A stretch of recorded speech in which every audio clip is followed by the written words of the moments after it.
Tobias Flint, a lover of all things peculiar, browsed the antique shop. He enjoyed the musty smell. He relished the cluttered shelves. Today was no different. Tobias searched for hidden treasures. His eyes fell upon a strange device. It was tucked behind a chipped teapot. It was metallic and egg-shaped with glowing runes. Tobias felt drawn to it. He had to have it. The shopkeeper, a man with a monocle and a nervous twitch, practically gave it away. Back home, Tobias examined his purchase. He traced the strange symbols on the device. Suddenly, light flared. Tobias felt a lurch in his stomach. Then, everything went black. When Tobias opened his eyes, he was no longer in his apartment. He was surrounded by cobblestone streets and gas lights. A passing carriage nearly ran him over. The driver yelled, "Watch it, governor!" Tobias realized with a jolt, he had traveled back in time. Tobias found himself in London, but not the London he knew. This London had towering clockwork contraptions and dinosaur-drawn carriages. A newspaper boy hawked, "Read all about it! Mechanical Tyrannosaurus rampage in Hyde Park dinosaurs?" Tobias muttered, bewildered. A woman with goggles and a tool belt bumped into him. "Sorry, love. Late to fix a velocipede," she said, rushing off. Tobias, determined to understand what was happening, followed a crowd to Hyde Park. There, amidst the chaos, he saw her, the woman from earlier, trying to wrangle a robotic T-Rex. "Need a hand?" Tobias called out. The woman grinned. "Don't mind if I do," she shouted back.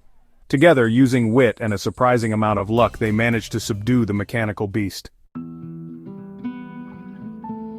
Exhausted but exhilarated, Tobias found himself back in his apartment. The strange device hummed faintly. It was then he noticed a small inscription on the device. "Chrono-Drifter 5000.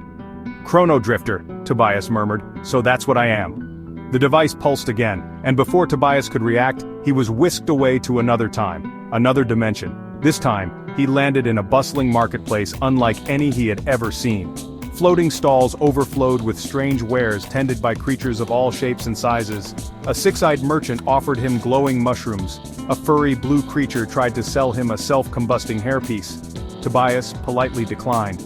As Tobias explored the bizarre bazaar, he overheard a conversation in a language he couldn't understand. However, the fear in their voices was universal.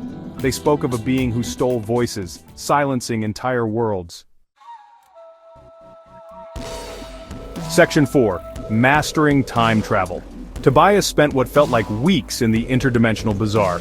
He learned to navigate its winding paths. He bargained for exotic spices. He even befriended a grumpy but helpful gremlin mechanic who showed him how to better control the Chrono-Drifter 5000. Time travel, the gremlin explained, tinkering with the device, is like a river. You can't fight the current, but you can learn to steer. He pointed to the runes on the device.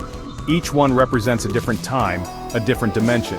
Tobias practiced focusing his intent, picturing his apartment, and with a pop, he was back. He was no longer just a guy who stumbled upon a time travel device. He was learning to control it, to become a true Chrono-Drifter. Section 5. The Bureau of Temporal Shenanigans. Tobias's adventures continued. He rescued a Roman emperor from a rogue robot gladiator. He helped a medieval village fend off a dragon, who turned out to be a misunderstood alien with indigestion. He even returned a lost library book to the Library of Alexandria before it burned down. One day, after returning from a particularly harrowing trip to prehistoric Antarctica, Tobias found a note waiting for him. It was an invitation, delivered by a talking raven, to join the Bureau of Temporal Shenanigans. Intrigued, Tobias stepped into the raven's portal, ready for his next grand adventure. The Chrono-Drifter 5000 hummed with anticipation. Tobias smiled. He knew he had found his calling, protecting the past, present, and future one temporal shenanigan at a time.